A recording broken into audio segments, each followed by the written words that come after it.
Religious freedom in India is seriously under threat when it comes to minorities. Muslims are number one to be attacked, but Christians and other communities are also facing serious pressure. Right now, in a matter of 1 week, two major things are happening. In the Indian state of Tripura, more than 15 mosques have been vandalized by the allies of the government itself. Vishwa Hindu Parishad, which was part of the movement, led the movement to destroy the historic Babri Mosque. It has put flags on mosques in the Indian state of Tripura. Three mosques are completely destroyed.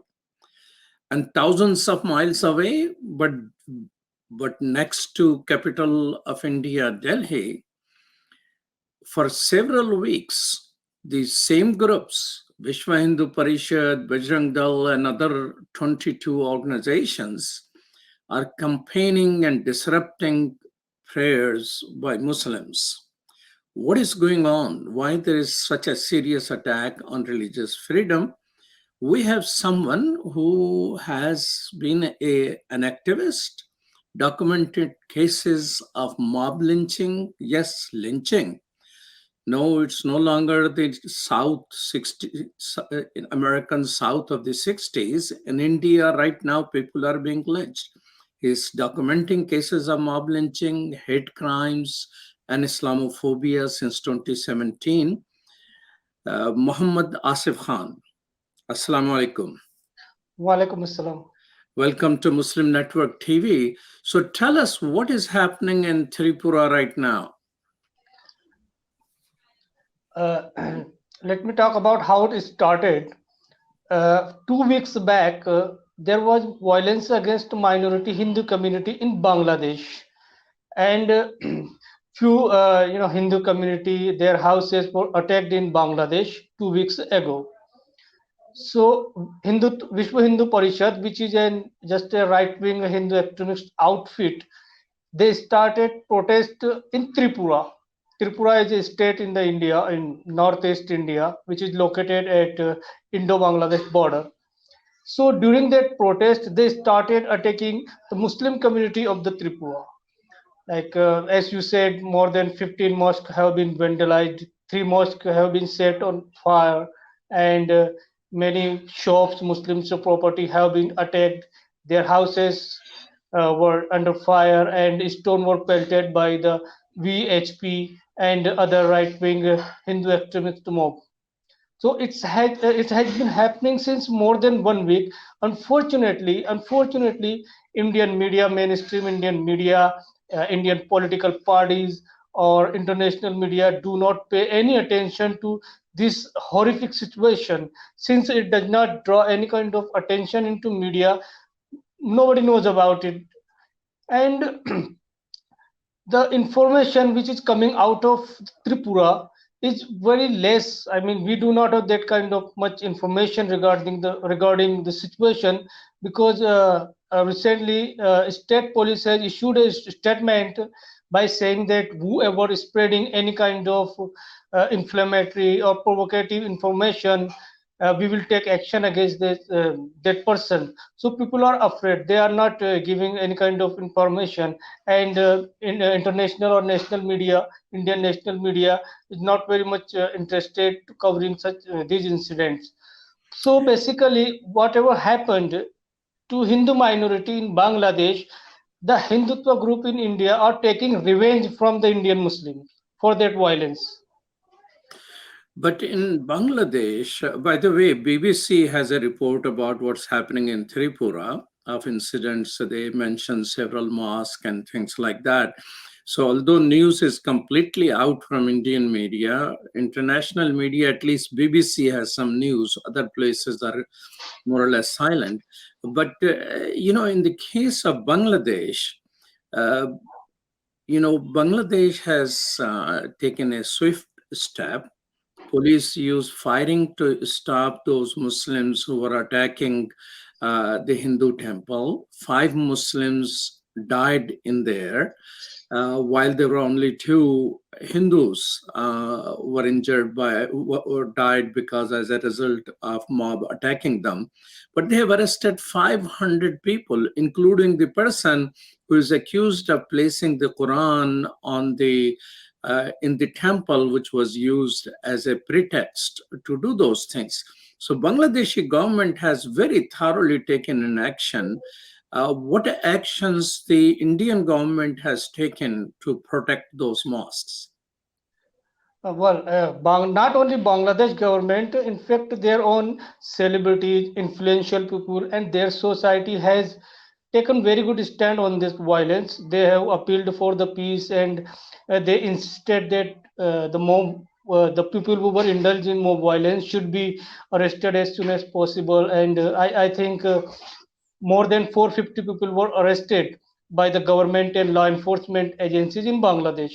But if you compare the situation with the India, there is no action has been taken against those people who were indulged in anti-Muslim violence in Tripura, and no condemnation from any political parties yet.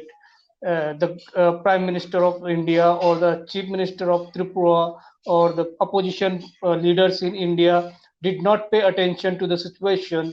And as I said, the Tripura police or law enforcement agencies did nothing to stop the violence. Instead, I was reading an article today which said they have banned gathering of people today. They have imposed the section 144, which is basically a prohibitory order, ban the which ban the gathering of the people. So today they have taken action, or maybe just 1 or 2 days ago they might have taken some action, but they did not do anything to stop the violence at first place. It has been happening since more than 1 week, and they did not arrest those people who were directly responsible for it. They knew that such kind of event, such kind of rally, or such kind of march will have dire consequences, because those people were shouting inflammatory, incendiary slogans. If you have seen the video which were coming out of Tripura, there was a rally which were taken out by VHP members. They were raising slogans they were abusing basically Muslims and Prophet Muhammad. I just can't tell you on camera what they were saying in that video against Prophet Muhammad sallallahu alaihi wasallam. So I believe the Tripura police, law enforcement agencies, and government did not take any kind of action against those people who were responsible for violence. Whatever they are doing is just formality. I mean, if Muslim were indulged in India in such kind of activity, they might have invoked sedition charges, anti-terror law, but in such case, nothing happened like that. But Tripura, the government, Indian police there, they have issued a tweet statement that there are no attacks on the Muslims or on the mosques. Why they are taking a stand that there is no activity, which is even reported by BBC now, although Indian media is completely silent on it. Actually, they are taking such kind of step to save the face of their own department and the government itself. They just want to save the face of BJP government in Tripura, and they do not want to take responsibility. Actually, it's a law and order issue. They fail to protect the minority. Now they are saying there is no such incident happened in Tripura because they want to save the reputation of their department. They completely failed to protect the minority in Tripura. Now they are not taking responsibility for it. And unfortunately, as I said you, that the information not coming out in vast quantity from the Tripura state, it was the duty of the Indian national media that they should go there, they should have reported, they should have taken videos and photos of the incident. So now, due to the paucity and due to the lack of the information, Tripura police have an upper hand. Now they are claiming that no such incident happened. If there was an incident, why you are not showing videos or something like that? And they are claiming. I have read a statement They're claiming that whatever video or photos you are circulating in social media belong to some other part of the country or out of India. They are not from Tripura, and they are saying they will take action against anyone who posts such stuff on social media. So basically, this is they are trying to cover up the entire thing.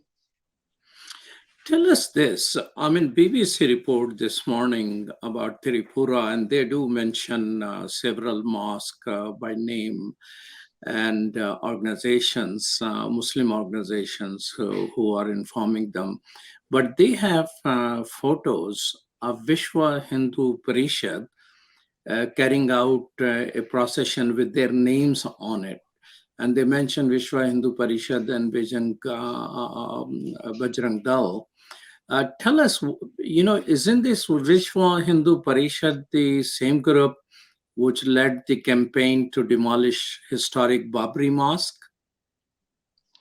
Yes, of course. They are look, they are the branches of the RSS. RSS is parent organization, and Bajrang Dal, VHP, and many other organizations. They are branches of the same very organization, and they often involved in such kind of incident like anti-Muslim violence, whether it was the Gujarat 2002 genocide or whether it was the recently last year it happened in Delhi in 2020 February, or Babri Mosque demolition, or many cases of anti-Muslim violence. They always indulge in such kind of incidents, and they are now involved there too. But unfortunately, uh, we have a record in India that this such kind of organization, they are very much close to the establishment and they always enjoy impunity.